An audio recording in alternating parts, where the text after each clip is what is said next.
Hi, you're on the Reddit Confessions channel. I was kneeling by the couch, holding a torn garbage bag that had just burst open. My old flannel shirt, a birthday card from 2017, and the charger to a phone I no longer owned spilled across the floor. I wasn't cleaning, I wasn't organizing, I was being erased. Thought I'd help declutter, Faye said casually, leaning against the door frame with a mug in her hand. Not coffee, not tea, wine. It was 2:40 p.m. on a Wednesday. I didn't say anything. I just started picking up my stuff silently, trying to decide what was more humiliating, that she'd tossed my things in a trash bag, or that I still cared. She took a sip and added, "Honestly, Emery, I only like you after a few drinks anyway." It was that sentence, that one sentence. She didn't shout it, she didn't slur it, she said it like she was commenting on the weather. And she laughed. Not a nervous laugh, not a drunk laugh, a laugh that said she believed it, a laugh that sliced straight through every memory I'd been clinging to. I froze, with one hand still on the charger. My body was still, my mind wasn't. I started thinking about the last few months. How she started using words like space and freedom. How she avoided dinner unless there were other people around. How she didn't kiss me goodnight anymore, unless I asked. Even then, it felt like charity. I thought about how she started getting texts at 11 p.m. and silencing her phone. How she always showered after coming home, not before bed like she used to. How my name, Emery, went from sweet to sour in her mouth. And then I looked at the bag again. She didn't throw out anything of hers, just mine. My shirts, my books, my memories. I stood up, still gripping the edge of the bag. My voice didn't shake, not because I was brave, but because I was numb. "I'm done," I said. She tilted her head. "What?" "I'm done. Go pack. You're out." Her smirk evaporated, just like that. Her wine stayed frozen at her lips. "What's your problem now?" You laughed," I said quietly, "but I didn't. And I'm tired of being someone you tolerate when you're buzzed. That's not love. That's cruelty." She scoffed. "Oh my God, you're being sensitive again. I was kidding." "You don't joke like that about people you respect." And for the first time in what felt like forever, she didn't have a comeback. Her laugh stopped instantly. After I told her to pack her things, Faye didn't argue. Not really.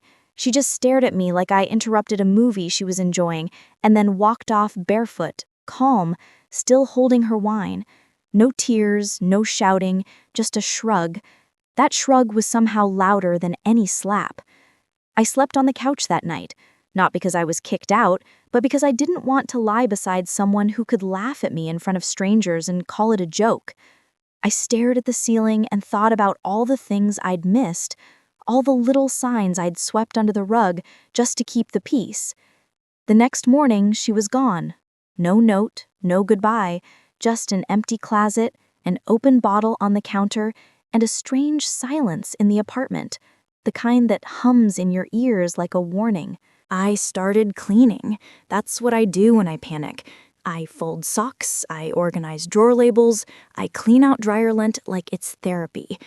I figured I'd wash the bed sheets, erase the scent of lavender mixed with lies, when I heard a metallic clink in the dryer drum. I reached in. It was a necklace. Not hers. This one was chunky, silver, masculine. A dog tag, actually. But not military. Just engraved J+F. Trust the fire. My hands went cold. I stared at the tag, turning it over again and again like it would somehow spell my name if I looked long enough. But no, J+F.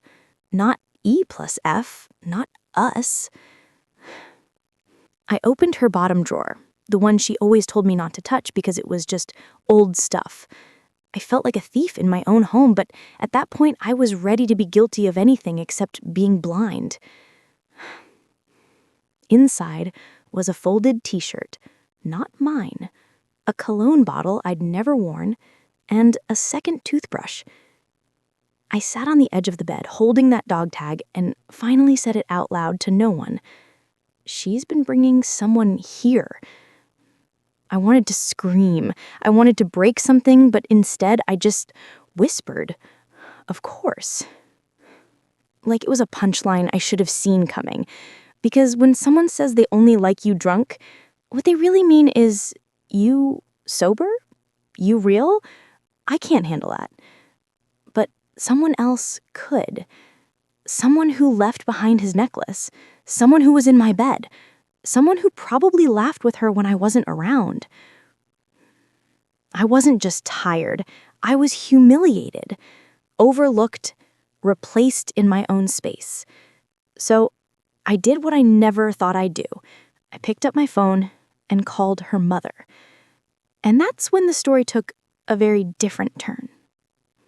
Calling her mother wasn't some revenge tactic. I wasn't looking to expose Faye or get her in trouble. I called because for 3 years, her mom had been the only one who ever treated me like I mattered. Ruth was sharp, always honest, sometimes too much, but she had a warmth that felt rare on Faye's side of the family. She used to tell me, "You bring balance to her chaos." I guess I thought she'd at least give me some closure. She picked up on the second ring. "Emery, everything okay?" I nearly choked. I wasn't okay. Nothing was okay. I was sitting in my bedroom holding a stranger's necklace, staring at the empty space in the closet where my wife's things used to be. "I think she's been cheating," I said, flat out. "I found a man's necklace. It says J plus F, trust the fire. You know anything about that?" Silence, long enough that I checked to see if the call had dropped. Then a quiet inhale. "You found it, huh?" That sentence changed the entire rhythm of my heartbeat.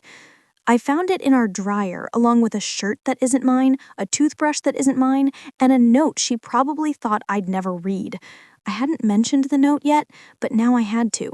It was taped under the inside of her desk drawer, folded in half like a secret meant for only one set of eyes. It said, "Counting down the days until we don't have to lie anymore. Fire can't stay hidden forever. Jay." I thought she'd deny it. I was ready for gaslighting. I was even ready for screaming. But Ruth, she just sighed. A long, exhausted sigh, like this had been building for a while. "I told her to stop it months ago," she said finally. "Told her it would blow up in her face. But you know Faye, once she lights a match, she has to watch the fire burn." I felt my stomach twist. "So you knew?" I suspected. She changed, started skipping family dinners, talking in riddles, getting bolder with her lies. And when she stopped bringing you around, I figured it had gone too far. She wasn't saying this like it was gossip. She sounded guilty, sad even, like she'd watched a slow-motion crash and couldn't stop it. "Who's Jay?" I asked, even though I already had a guess. She hesitated again. "You're not going to like this. Tell me anyway. It's Jonah." That name, that cursed name, Jonah, her old friend from art school, the free spirit she swore was just a buddy, the guy who lived in a van for 2 years and sold sculptures made of scrap metal, the guy she told me not to be jealous of because, in her words, he's not the settle-down type.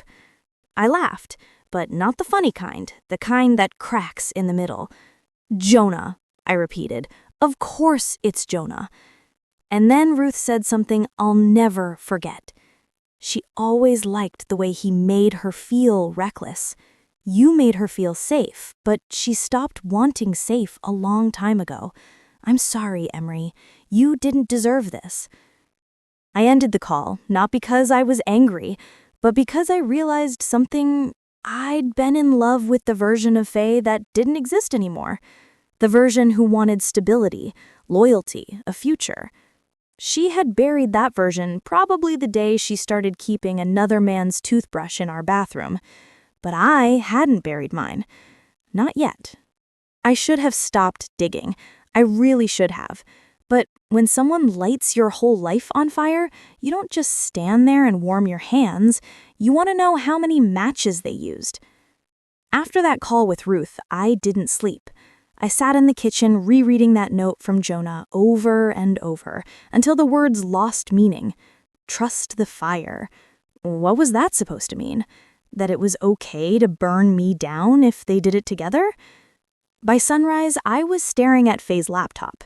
It was sitting on the dining table like a dare. She'd always been careless with it, never used a password. I used to think it was because she trusted me. Now I wonder if she just didn't think I was smart enough to look. I opened it. I didn't expect to find anything, but she had left her browser tabs open. There was a travel site, one-way flights to Santa Fe, a Pinterest board titled Tiny Desert Wedding, but the worst was in her email. There was a folder marked Art School Files. Inside were chat transcripts, hundreds of them, all with Jonah. They spanned over a year. I opened the most recent. The first line hit like a punch. Did he cry again? God, he's so soft. You'd cry too if your wife only liked you after wine. He doesn't even suspect how often you've been in our bed. Remind me to thank him for keeping the sheets warm. My hands started shaking. I wanted to stop, but I couldn't. Every message was like a new betrayal. She had told him things I'd only told her in whispers, my fears, my insecurities. She turned my heart into punchlines. My breakdowns were memes to them. He folded my laundry the other night, even matched the socks. I nearly laughed in his face. He sounds like the perfect houseplant. That one stuck with me. A houseplant. Something you water occasionally and ignore the rest of the time. I don't know how long I sat there just staring. I didn't scream, I didn't cry. I just felt this thick, hollow kind of sadness, the kind that sits in your lungs and makes breathing feel like work. I had tried so hard to be enough for her, to keep the house calm, the bills paid, the love steady. And she didn't just leave. She paraded my loyalty like a costume, something she could take off and laugh about. And in those messages, I saw the worst part. Jonah didn't even love her. He was amused by her. He entertained her like a child with a new toy. He called her reckless candy, said she was sweet until she melted. They weren't in love. They were just bored, and I was their entertainment. That broke something in me worse than any affair ever could. Because betrayal hurts, but being laughed at, being dismissed like a joke, that rots you from the inside out. After reading those messages, I shut her laptop and sat in the dark until the room started spinning. I couldn't tell if it was from exhaustion or embarrassment. Maybe both. I was ready to vanish, to disappear quietly and let her have whatever chaos she wanted. But I wasn't done being humiliated yet. Because that morning, I got an invitation. It came in a small off-white envelope slipped into our mailbox. Handwritten, no return address. It was a wedding invitation. At first I thought it was a cruel prank, but when I opened it, I saw Jonah's name printed in bold letters next to someone else's. A woman named Clarity. Clarity? What kind of name is that? The invitation said they were getting married in 3 weeks. But that wasn't the part that made my knees go weak. It was the note scribbled on the back in Faye's handwriting. Going to be wild, don't miss it. I blinked, read it again, and then again. My hands started sweating. I could barely breathe. Why would she invite me? To rub it in? To see if I'd show up and crumble? Or worse? Was this her way of admitting Jonah had never actually picked her? I called her, straight to voicemail. I texted, "What the hell is this?" No reply. But an hour later, I got a call from an unknown number. It was Clarity. She sounded bright, like the kind of person who smiles while talking to telemarketers. "Hi, you must be Emery. Jonah said you might be surprised. I know it's weird, but Faye insisted you come. Said you were family. We'd love to have you." I nearly dropped the phone. She said that? She said you'd want to support her new chapter, that you were very accepting. I almost laughed. Accepting? Accepting of what? Of being replaced, lied to, turned into some punchline at a wedding I didn't even know was happening? I didn't say anything. I just hung up. But now I was boiling, not just from rage, from confusion. Because what if Faye wasn't with Jonah at all? What if he tossed her aside and she was clinging to a fantasy that never existed? What if she was trying to use me to save face? That's when I opened her old planner. I don't know why I kept it, maybe because it smelled like her, or maybe because I'm the kind of pathetic guy who reads old notes to remember better versions of people. But inside, tucked between 2 pages marked Ceramic Studio and Rent Due, was a receipt. A hotel stay 2 weeks ago. A one-night stay, paid in my name. I stared at the total. I stared at the initials written under guest signature. C. Harland. Clarity Harland. My head spun. Why would Jonah's fiancé be staying in a hotel booked under my account with my wife? Unless... No, it couldn't be. Unless Faye and Clarity weren't rivals, unless they were allies. I wasn't invited, not officially at least. The dinner party was hosted by Clarity's sister, someone I'd never met, but the address was easy to find. I recognized it from one of the emails Faye had sent weeks ago when she told me she was attending a gallery showcase. Classic. I showed up unannounced, wearing a jacket I hadn't worn since our honeymoon. I think I just wanted to feel like myself again, or at least the version of me who thought my wife loved me. The house was warm, full of laughter, people clinking glasses, indie music in the background. I walked in like I belonged there. No one stopped me. It's amazing how invisible you become when you look confident. That's when I saw her, Faye, standing in the middle of the room, wine in hand, always wine, laughing with Clarity and Jonah. But what shocked me wasn't that they were all together, it was how close they were. Touching, whispering, like this wasn't some awkward triangle, but a shared secret. Then I heard it. Poor Emery, Faye chuckled, still thinks I'm in love with Jonah. Honestly, I think he's more in love with the idea of fixing me. Jonah snorted. He thinks he was a husband. Bless him. Clarity added, at least he wasn't a complete jerk. Just pathetic. My heart pounded so loud I thought someone might hear it, but I stayed frozen, tucked behind a bookshelf like a ghost in my own life. I wanted to scream, break something. Instead, I pulled out my phone and hit record. It didn't stop there. Faye kept going. I mean, yeah, I used Jonah, so what? He used me too. We were never meant to last. He's a fantasy. Emery's a doormat. I just needed space and a distraction. Then Clarity leaned in, smirking. So, who's next? You gonna break someone else while Emery pays your rent? And that's when Faye said it, the sentence I'll never forget. No, I'm done using. I'm starting over. Emery's already out of the picture. He just doesn't know it yet. I backed out of the house, shaking. Every step felt like I was walking away from a decade of lies. They weren't even trying to hide it anymore. I was a character in their inside joke, a running gag in their twisted comedy show. But this time, I had proof. I didn't confront her that night. I didn't storm in or make a speech. I just got in my car, drove home, and uploaded the audio to a secure drive. Not because I wanted revenge, but because I needed to remember it was real. That she said it, that she laughed, and then I was finally done playing the fool. I didn't go to work the next day. I didn't answer calls, didn't check my email, didn't even open the blinds. I just sat at the table, staring at the wedding invitation and listening to the audio recording on loop.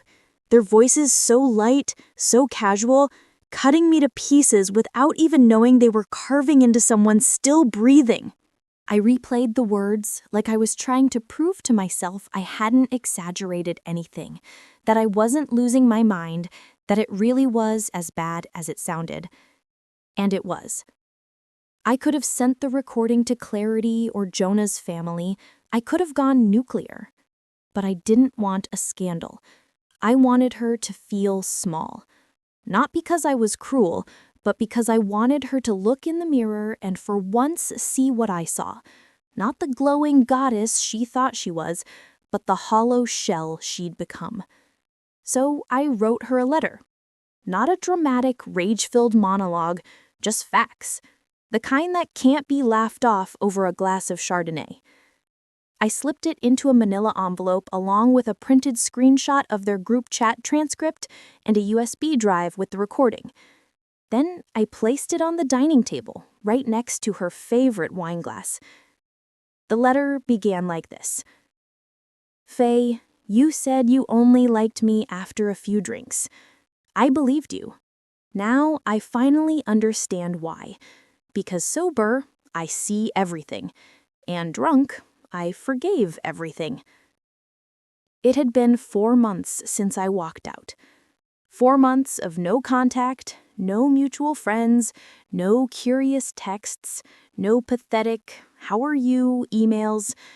I changed my number, moved in with my cousin 2 states away, and started working at a local bookstore. The kind with uneven wooden floors, creaky shelves, and a tiny bell above the door that rings every time someone with a broken heart walks in looking for something, even if they don't know what. I wasn't healed. Not completely, but I was lighter. I stopped apologizing for being soft, for loving too deeply, for folding socks and leaving little notes, for caring too much. Turns out, those things weren't weaknesses. She just wasn't the kind of person who deserved them. Then, last week, something unexpected happened. An email slipped into my old account, the one I barely checked. The subject line read, "Accidental forward. Ignore." I told her about the necklace, the receipt, the phone call with her mother, the party she didn't know I'd witnessed. I told her about the look on Jonah's face when Clarity joked that he always chases broken things, and he looked directly at her. Then I ended it with the truth she never expected. You didn't lose me. You just never truly had me. You were always too busy auditioning for people who'd never stay. I was already standing beside you, and you never noticed. I didn't leave my name, just my wedding ring taped to the final page. Then I packed a single duffel bag, left everything else behind. I didn't take the TV or the coffee machine or even the framed photo of us in Maine. Let her stare at it. Let her wonder if anything about it was ever real. Before I left, I took one final look around our apartment. The plants she never watered, the throw pillow she insisted on arranging a certain way, the cracked ceramic vase she swore she'd fix but never did. It all felt like her. Beautiful at first glance, but hollow, chipped, and someone else's mess to clean up. I didn't leave a forwarding address. I just walked out and locked the door behind me. It was the quietest revenge I'd ever imagined, but it echoed louder than screaming ever could.